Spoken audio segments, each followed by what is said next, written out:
ลายงามไปลีไม้เสือกนี่ทุกคนเลยคล้ายๆกับไม้ขยุงเลยทุกคนพี่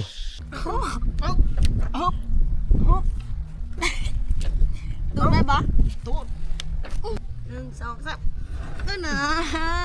ตัวมันง่ายบ่เห็นได้อายุขึ้นเลย1 2 3 1 2 3ไปเร่งอย่าพอนเบรกพอแล้วจะหน่อยสิพากันขายแขวมาสิครับ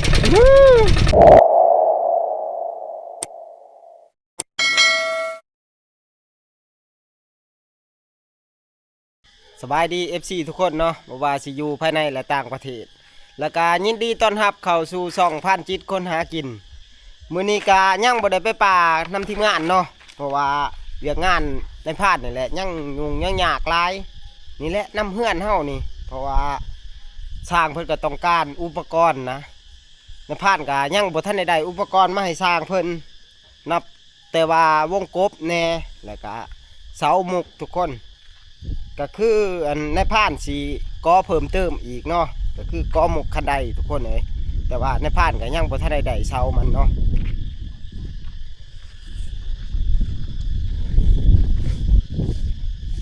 นี่ดิส่วนทางหน้ามันนี่ก็คือบันไดมันสีลงมาจังสีเนาะแล้วก็สีแทรกออกมานี้แล้วก็ในพานสีก่อออกมานี่เนาะคือหมกบันไดหน่อยมันนะสำหรับเฮือนเฮากะก็คือว่าคืบหน้า100%เลยทุกคนเอ้ยเกือบเรียกว่าอัน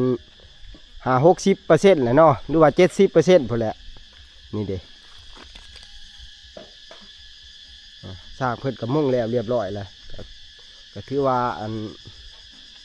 แน่นาดีอยู่เนาะเพิ่นเฮ็ดสร้างก็ได้อันนี้ตอนนี้กาแดดเที่ยงเพศเนาะภาพกะสิบ่อยากชัดแจ้วปานใดมันต่อกับตะเวน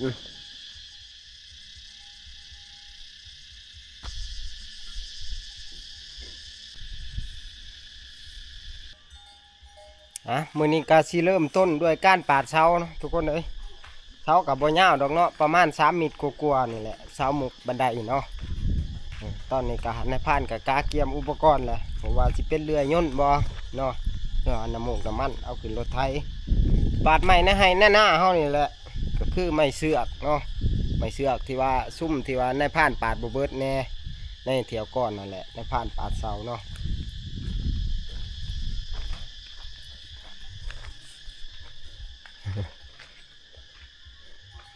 เฉพาะเสาเฮือนใหญ่นี่ก็ประมาณ15 ต้นทุกคน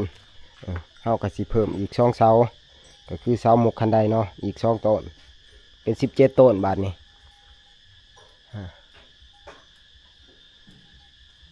ที่จริงแล้วสร้างเพิ่นก็เข้ามาอยู่ดอกแต่ว่าอันในพานก็ยังหาอุปกรณ์ให้เพิ่นบ่ทันนะเพิ่นก็เลยอยู่ตีก่อนเนาะยังรออุปกรณ์สร้างก็ได้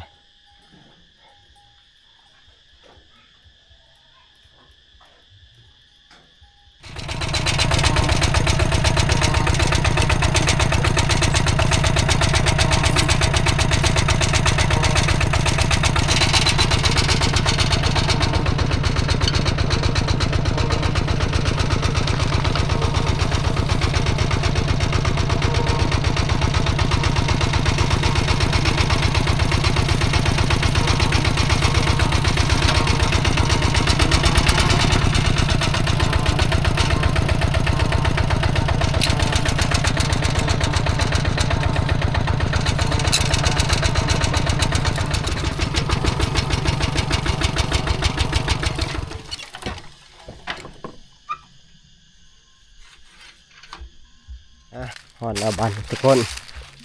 นี่แหละต้นนี่แหละทุกคนนี่เนาะแต่สีบัวใหญ่ปานใดเพราะว่าเสาหมกบันไดนี่ในพานกับบ่ต้องการใหญ่ปานใดนะประมาณ20 คูณ 20เนาะแล้วก็ปาดเป็น20 คูณ 20แล้วก็ในพานก็สิปาดเป็น8 เหลี่ยมทุกคนปาดเหลี่ยมกิ่งก้มนะความยาวกับประมาณ3 เมตรนี่แหละเนาะเอาบ่ยาวปานใด ต้นนี้ก็เฮายังบ่ฮู้เลยว่ามันสิเป็นแกนหรือบ่นะเบิ่งช่งก็คือสิมีแกนอยู่ดอกเนาะเพราะว่าเฮาสังเกตที่เปลือกมันนะมันก็เป็นไม้แก่แน่แต่ว่ามันลำน้อยเริ่มต้นนี้แล้วต้นแรกทุกคนเพราะว่าเฮาต้องการนี่ประมาณ2ต้นนะต้องการบ่หลาย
ทุกคน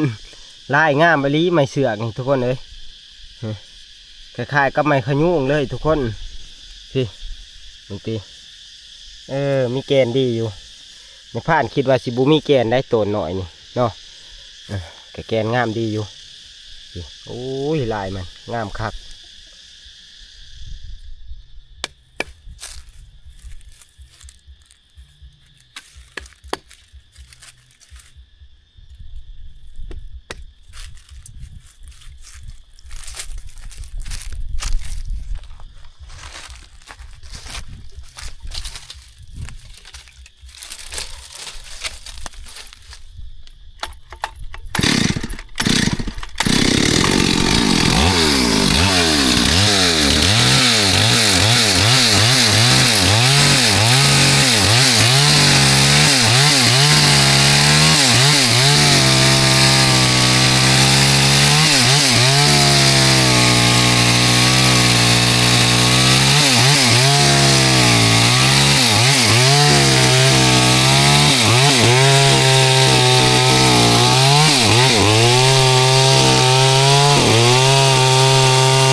อนเฮาสิปาดนี่ก็ต้องทำความสะอาดมันเนาะเพราะว่าไม้เสือกนี่มันเป็นไม้ที่ว่าอันจับขี้ดินเปลือกมันจับขี้ดินทุกคนเอ้ยถ้าว่าเฮาบ่ลอกเปลือกหรือว่าทำความสะอาดมันนี่ก็ดินนั่นสิไปกัดคมโซได้ทุกคนเฮาปาดไปบ่สุดดอกผู้ที่เบิดคมโซก่อนทุกคนฉะนั้นเฮาก็ต้องทำความสะอาดมันนะ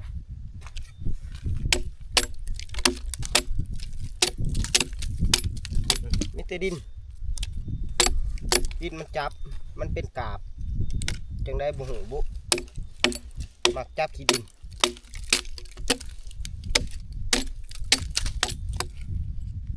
แม่น้องมิ้วก็ไปอันซื้อเล็กซีให้ในผ่านมื้อนี้ในผ่านบุกเดียวมื้อนี้บ่มีคนย่อซอยยังว่ากิ่งจดเจ็บเบิดแอว ใส่เพิ่นเขาพูดแล้วเมื่อในบ้านพูเพราะว่าบ้านในผ่านนี่เป็นบ้านนอกบ้านทิศผู้มันบ่ค่อยมีหานขาได้ทุกคนเฮาสิซื้อเครื่องซื้ออุปกรณ์ผู้และแล่นเข้าเมื่อบ้านพูเนาะลำบากบ่ว่าสิเป็นสัญญาณอินเทอร์เน็ตในผ่านก็คือในผ่านอันคือเห็นในผ่านนั่นแหละเนาะเพราะว่าลงมาแต่ผู้ก็ส่วนใหญ่ก็สิลงคลิปน้ำหมู่บ่ทันนะเพราะว่ามันก็ลำบากน้ำสัญญาณนี่แหละทุกคนเอ้ยลำบากไปเบิดทุกสิ่งทุกอย่างข้าวของเครื่องใส่ก็แต่ว่าเฮาต้องการนี่ยังก็ส่วนใหญ่ก็สิเมื่อซื้ออยู่ในบ้านพุ่นแหละก็ระยะทางก็ประมาณ5 กิโลทุกคนในผ่านก็สิถือโอกาสนี้มาแจ้งข่าวเนาะก็คือเพจที่ว่าในผ่านขึ้นในวิดีโอในผ่านหั่นแหละก็คือเป็นเพจปลอมทุกคนหันมันบ่แม่นเพจอันในผ่านเนาะอันเพจที่ว่าชื่อว่าอันในผ่านใหญ่ทีมงานคนหากินหันมันบ่แม่นเพจในผ่านดอกทุกคนเอ้ยมันเป็นเพจปลอมเนาะดึงเอาคลิปในผ่านมาลงโดยอาศัยเหือแห้งของคนอื่นหาเงินเนาะทุกคนเลยโดยบ่ได้ออกแห้งนะในผ่านนี่ก็โอ้ยท้อใจหลายเฮาหาคลิปรอล่มรอตายได้ปีนผู้ปีนผาหาบกระดอนค่อนกระเดี่ยงเพื่อสิได้คลิปหนึ่งมานะหมู่รถมาดึงเอาไปลงเนาะเอาลงแบบง่ายๆเลยบ่ได้ขอแบบว่าขออนุญาตอีหยังจากนายพรานนะนายพรานสิเต็มใจหรือบ่เต็มใจก็ต้องได้รับความขออนุญาตจากนายพรานก็ยังดีเนาะทุกคนโอ้ยนายพรานก็บ่จักหลายสิเว้าแหละมีแต่ว่าให้ FC ทุกคนก็ซอยนายพรานแน่ทุกคนเอ้ยซอยและกดรายงานซอยกันหั่นแหละก็คือเพจนายพรานใหญ่หั่นมันบ่แม่นเพจนายพรานเองดอกเนาะเป็นเพจปลอมทุกคนแจ้งให้ทราบทั่วถึงกันทุกคน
สำเร็จแล้วเนาะสำหรับตีเป็นสี่เหลี่ยมบัดนี้นายพรานก็สิมาล้มเหลี่ยมออกเนาะ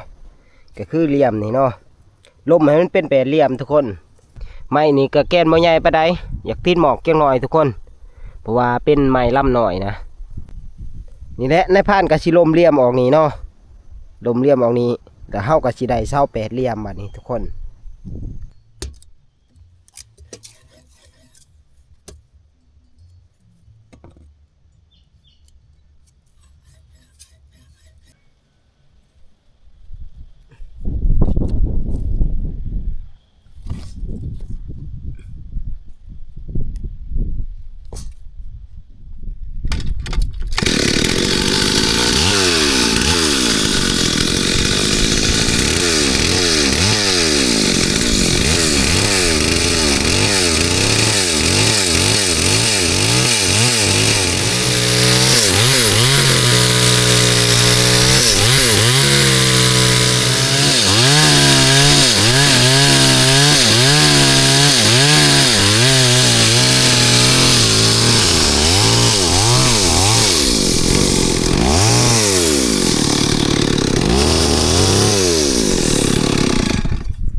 ถือว่าสำเร็จแล้วทุกคนเลย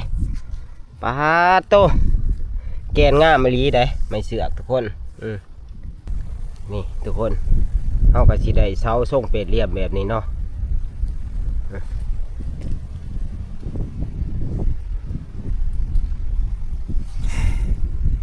บัดนี้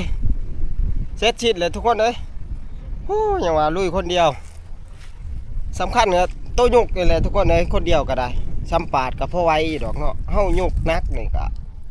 แอวเฮาโอ้ยยังว่านอนมื้อแรกนี่นอนบ่อยากรับเลยทุกคนเลยมื้อแรกนี่ใส่ก้านบ่ได้เลยแอว เอาวันนี้เฮาก็สิเอาขึ้นรถไถเฮาเนาะผู้แลแก้มือเฮือนเฮาผมก็บ่ใกล้ดอกดูดินี่ใกล้ๆนึงดอกในผ่านปาดอยู่หัวหน้าเนาะ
อะโกยทุกคนเอ้ย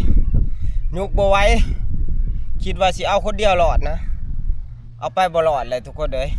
จะได้เอิ้นแม่น้องวิวมายุกซอยแหละ ฮู้เจ็บแอวแห้งถึงสิบ่เจ็บแอวก็ยุกบ่ได้ดอกเนาะทุกคนเอ้ยมันเป็นไม้เปียกนะไม้เป็นๆนี่โอ้ยนักคักไม้เสือกนี่สิไปเอิ้นเอาแม่น้องวิวมาซอยก่อนทุกคนมาย่อซอยแน่นี่บ่ไหวแล้วนี่ แอวสิขาดเลยเยอะนี่ เก่งไรอ้อย มือแรกนี่ใส่ก้านบ่ได้ได้อมือแรกนี่ สินวดให้ดอก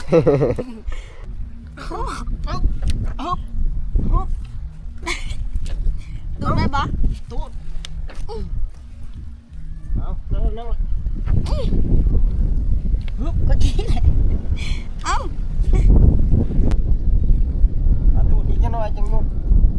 ตูดไปน่ะ 1 2 3โอ้ยบ่ไป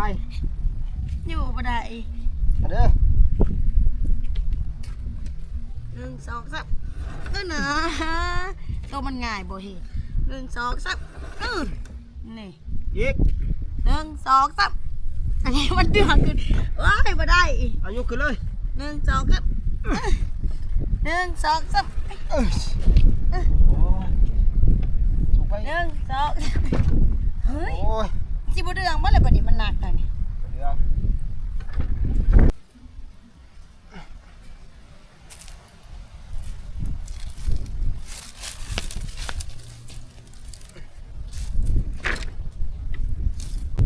ให้มันเป็นห่าวดีๆออกมาต่อกันลายมันก็โยง เอาบัดนี้ขึ้นรถแล้วแหละทุกคนเอ้ยฮู้เพื่อสิแล้วเนาะก็จนค่ำจนมืดพูคันว่าปาดนี่ก็ตอนเที่ยงเพลนี่ก็จะสิแล้วอยู่ดอกแต่ว่ามันแดดเนาะทนแดดบ่ได้สิค่ำในพาดยังมาปาดนะแล้วบัดนี้เฮาสิแก้มื้อเฮือนเฮาพุ่นแหละแต่เฮิงแต่นานก็บ่มาซอยเมียนี่ก็ได้ โหดอันนี้ ได้ไปสอนอยู่หากินหายากแล้วมันสิไปแย่ข้าวหมูแดงก็บ่ได้ซ้ำไม่ได้กำเดียวแต่เช้าพุ่นเอา เบิดแล้วบ่ผ้าเด้เห็นบ่ผ้า ไม่ใช่ล่ะโตนี่เด้อละปลาโตนี่ ไปเร่งอย่าพอน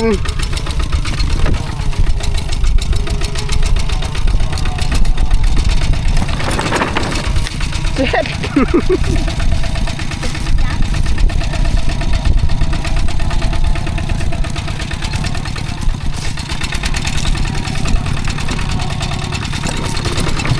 ดเบรกพอแล้ว เป็นยังไงล่ะ จะหน่อยสิพากันขายแขวมาสิครับ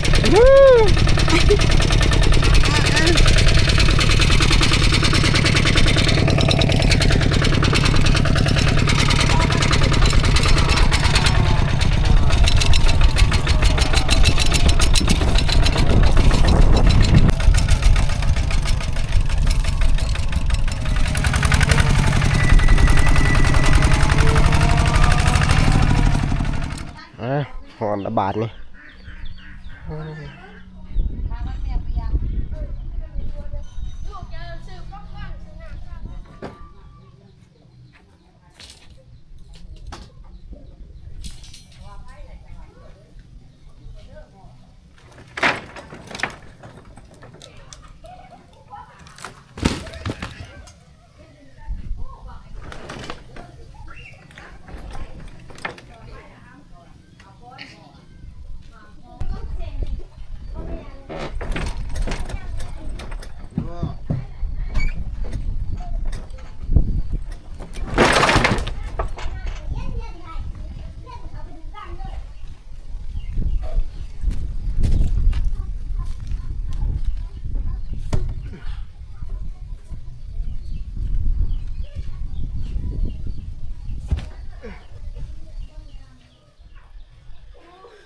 เสร็จสิ้นแล้วทุกคนเลย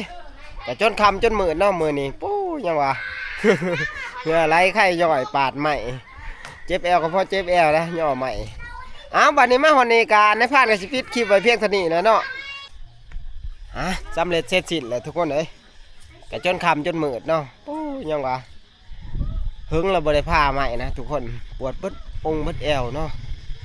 อ่ะบัดนี้ก็บ่มีหยังหลายในพานเองก็สิปิดคลิปไว้เพียงเท่านี้แหละเนาะไว้พอกันใหม่ในคลิปหน้านะก่อนอื่นหมดก็อย่าลืมฝากกดไลค์กดแชร์เนาะเพื่อเป็นกำลังใจให้ในพานเฮ็ดคลิปใหม่ๆอีกต่อไปเนาะขอขอบใจทุกคนสบายดี